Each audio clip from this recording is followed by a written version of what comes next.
Hi, everyone. Thank you so much for joining us today. My name is Tada, and I'm an SSI Science Communication intern this summer. This is the sixth episode of our Live with the SSI Interns series, where we interview members of our SSI cohort. To provide a bit of background, SSI stands for Summer Systematics Institute, and this REU, or Research Experience for Undergrads, is funded by the National Science Foundation. With the exception of myself and my co-host Amy, all of our peers that we interview are working with a curator or a postdoc here at the California Academy of Sciences. So just to let you guys know how we're going to be running this live stream, we have a preset of questions for our interns, kind of our core questions, but please feel free to leave comments or questions in the chat and we will get to them as the discussion unfolds. Without further ado, we are so excited to introduce you all to our guest today, Dylan. So Dylan, would you like to share your hometown, your pronouns, home institution, and anything else you'd like the audience to know just to get us started? Cool. Thank you for having me. My name's Dylan. I use he, him pronouns. I grew up in the Bay Area, North Bay, in a town called Petaluma. I went to the JC, the Santa Rosa JC, so a local community college, and then transferred into Cal Poly Humboldt. And that's where I am getting my undergrad in wildlife biology. Awesome. Thank you for introducing yourself, Dylan. So our first question for today is, how would you explain your summer research project to a fifth grader? So basically, I'm creating a family tree of a certain group of venomous snakes called saw-scaled vipers. And so imagine a tree, like the plant, where each leaf is a species of these snakes, like a specific species, and each branch that connects them as their parents. So if you follow the branches, you end up at the trunk. And that trunk is the great, great, great, great, great, many times great grandparent of all of these snakes. What I'm trying to do is see how each leaf relates to that trunk, how each branch that connects them is not only related to each other, but to these leaves and to the trunk of the tree itself. And to do this, I use a couple things. So I use DNA and the way these snakes look and how they grow to try and connect them together, as well as like a lot of fancy computer stuff. And unfortunately, math, I couldn't avoid it forever, but this allows me to see how snakes are related to each other, as well as how they're related to other snakes around the world. The main goal of this is to kind of further help other researchers, doctors, scientists of many other fields better understand these animals that are in pretty hard to reach places and pretty significant in terms of snake genera. Yeah, that's great. I feel like you can never really escape math as much as we try. We just can't. But I really like I tried. I tried too, and well, I might have been a little successful, but I really like how you talked about how it's going to help like doctors of many fields. Like it's not just people that are interested in snakes. It's kind of like, I don't know if anything happens, like if you get bitten by a snake and it's venomous, whatever. So that's incredible. It's very wide-reaching research. So that leads me into my next question, which is, what did you think research was before you entered this internship, or maybe if you've had any other research experiences that you can talk about? Like what I first thought research was kind of the stereotypical, it's a bunch of people in like clean white lab coats, observing colorful liquids in glass vials, surrounded by dead things, lots of stuffy, intimidatingly intelligent discussion kind of going on. So it was pretty intimidating. Like I'm a trained wildlife biologist, so research was also field work. Long expeditions into the vast wilderness, into the unknown, field stations, campsites with a bunch of very expensive equipment, really tough hikes. Research when I first started was, like, in short, intimidating. It was inaccessible. That's not necessarily the case, it turns out, but it definitely appeared that way when I was first getting started. And I guess the first thing that changed that to me was watching like the tools that people are using. Like it's not all that fancy when you get down to the nitty gritty people parts, when people who are collecting bug specimens are using Elmer's glue. Like it's just people doing things, and that was nice.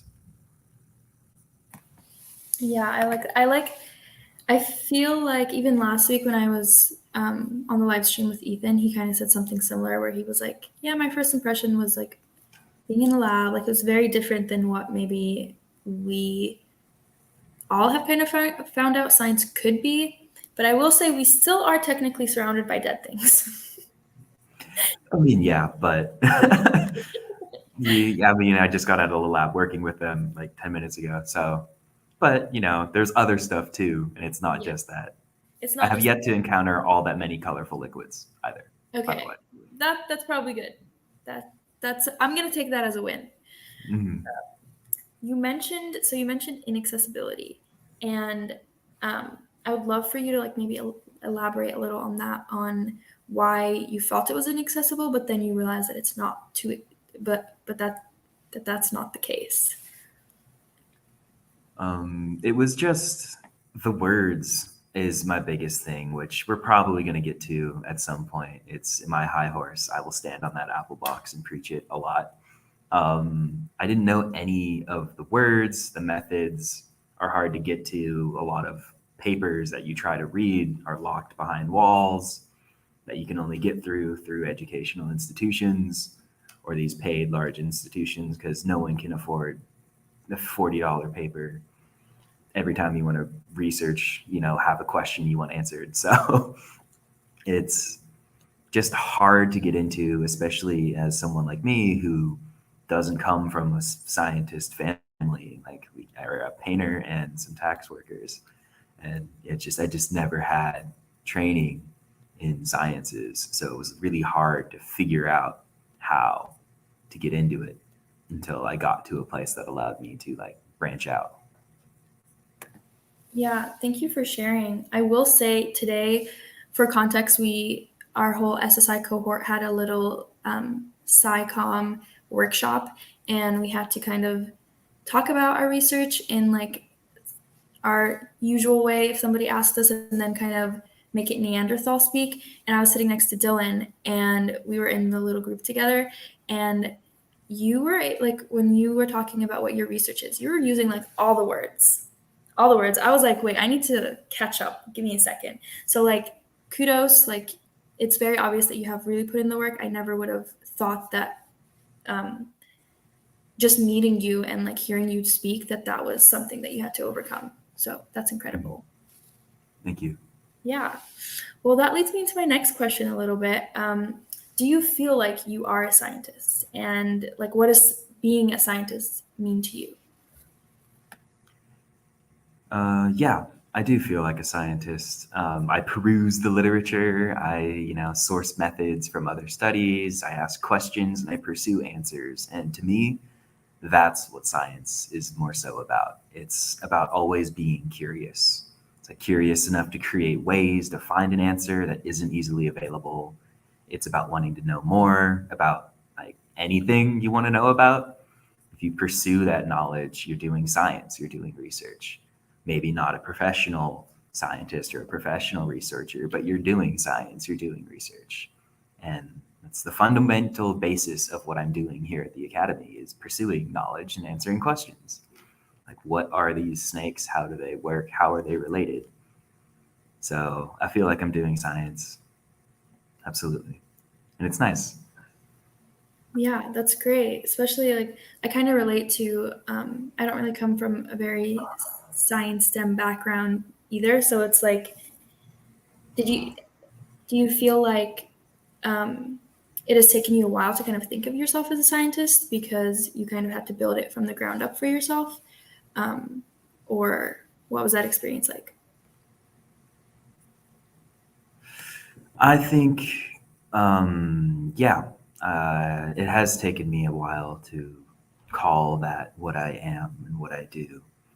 A lot of it was stemming from being a budding scientist or a learning scientist. And that was the hardest title to break for me because doing science was always something that was applicable in a lot of areas of life, or doing research. It wasn't so institutionalized, it wasn't so academic, even, which is kind of a weird dichotomy. But to be able to break from, oh, I'm a budding scientist, I'm a learning scientist, is difficult because I don't have my doctorate or my master's. I don't have a position in a lab for a long time, but I'm doing science. So, and got to drop that first part. You are a scientist, young or experienced. Yeah, and like I like kind of how in the first question that I asked you about being a scientist, where you were talking about it's about curiosity. You know, it's like if you've got that curious nature, you're like halfway there, maybe. You know, and I definitely feel like what I've seen in the cohort this year, all of us are actually we're very curious, and you definitely fall into that boat of like just asking the questions, and I feel like that's part of it. So that's great. Um, Leading into my next question, I would love to know, how does your personal identity inform your science? And I would like to shout out Dylan's shirt too. Came dressed for the occasion. Of course, you But always do. personal identity, that's a tough one because it changes when there's so many different parts of who you are. Like who my identity as a scientist, as a friend, as an academic, as who I think I am. It kind of changes, but I guess my science comes from the understanding that it's not always as intimidating as it seems to start out as. Like I didn't grow up in a scientific household, so all my interest in the sciences came from shows, movies, books, because that's just where the information was available. And so a lot of my science comes with a focus on communicative or like explanatory research. So trying to explain, learn, apply, or incentivize science when you don't necessarily have a background that allows for easier comprehension of all the big words and complicated methods, or if you don't have the resources that you feel like you can devote to these specific instances, like in community biology in urban cities, where there's these many social issues or these many problems that are going on, while also in tandem with a lot of wildlife conflicts. And like, how do you balance those two? And I am lucky to come from a spot where I have my foot in both of those doors. Like my background was mostly sociology and psychology work before I became a biologist. So my science is kind of outside in towards science, and I hope it's an approachable one. If, yeah, that kind of makes sense. Maybe not, but. No, definitely. I did not know that you came from like a sociology background before you were a biologist. So that's great. I feel like that you are able to see a lot of scientific issues in a very different lens, or like in two different lenses, which is really unique. And I think what has been lacking a little bit maybe in the science community. You touched on like different parts of who you are, because that changes. Where do you think, who were you when you first started liking science? I know that's like a little bit of a convoluted question, but. There are two instances in my life where I can say that I have an answer for. There's the one where I started as a young kid knowing that I wanted to do work with animals somehow. I didn't know what that was. It was probably like zookeeping work, because that's where all my inspiration came from all the TV shows I watched on Animal Planet. And then I followed that for a while, and I kind of talked myself out of it when I got into high school, because I was like, I didn't want to do what I wanted as a child all the time, because that was like the child's dream. Shifted focuses a little bit, and then my science came back to me after I was in the middle of psychology, sociology majors, and I was sitting there and I'm like, psychology is too clinical in how it deals with things for me. Sociology was too diagnostic. in which it was diagnosing problems but not necessarily fixing them. And then I took a biology class again and said, oh no, it's time to switch my major again. But we did a project where we did invertebrate sampling, like floral and faunal sampling along the Sonoma coast for the state of California. And we were sitting there and I'm doing this work and I'm like, oh, this is what I wanted to do when I was a kid. And so that like roundabout journey is the one that I think I've gotten off topic on, but is kind of what's shaped that science for me and has changed direction from where I wanted to be when I was a kid to where I thought I was going to go to where I am. It's kind of three aspects. I think you answered that amazingly, especially since I asked it so out of the blue. I really like how you touch on like different phases, but also how it kind of all like comes back and makes sense in the end. I feel like all of us that kind of went through that path of like zigzagging between science and non-science, all it takes really is just like one class or like one professor to totally change that for you. So that's incredible. And I have one more bonus question before we move on to our last question is, what is your favorite science show that you've been mentioning? Oh, so childhood, I mean, it was Crocodile Hunter, right? Like that was it. I never wanted to be Steve. I could never be Steve Irwin, but I could have been Wes, his right hand. I could have been Wes. So I was coming for that job title when I was, young. So that's where it came from. Jeff Corman experience, that was another one. Cool dude. And then now I guess it's harder to say now which ones inspire me just because the paradigm that I've grown up in and as I've gotten older and realized the harshities of the world has changed a lot of like, oh, watching a nature documentary now isn't like, yo, cool snake. It's like, oh, cool snake. And oh no, all its habitat is gone. And so I don't know if I have a modern one, but Jeff Corman experience and the Crocodile Hunter were the two. So it's always been herps is what I'm hearing. Yeah, it has always been herbs. Hey, that's your one My true slimy love. scalies. It's like me with sharks. Like we Mhm. all have a thing. But before we move on to our last question, I just want to remind our viewers that please feel free to drop questions in the comments and we will ask Dylan even more questions. So yeah, please feel free to drop them down below now and we will get to them after Dylan answers this final question. So we have a fun bonus question and I want to know, what's your biggest science hot take? We've kind of gotten around it a little bit throughout this, but it's the scientific jargonization, which is not necessarily a term I think exists, but I'm going to make it cool. The jargonization does not push the field forwards as much as career scientists and researchers might think it does. A lot of science research relies on grants and funding, and a lot of those grants and funding comes from people who may or may not have the traditional extensive training and knowledge base that the scientists who need the money do. So if those people don't know what we're doing or what we're talking about, why would they want to support it so much? Like, why would they want to put their money towards something they don't have a vested interest in? And maybe they do, but they just don't know that that's what we're talking about because we're so far removed from what normal people say in a conversation. And your scientific literature, it needs to be intelligent, of course, right? And it needs to be professional, but that doesn't mean that our science has to be unapproachable, nor does it have to be intimidating.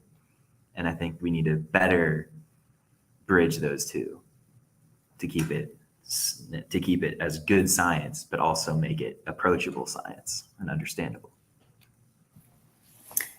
Dylan, you're speaking like a true science communicator. You would get along just fine with me and Amy in our program.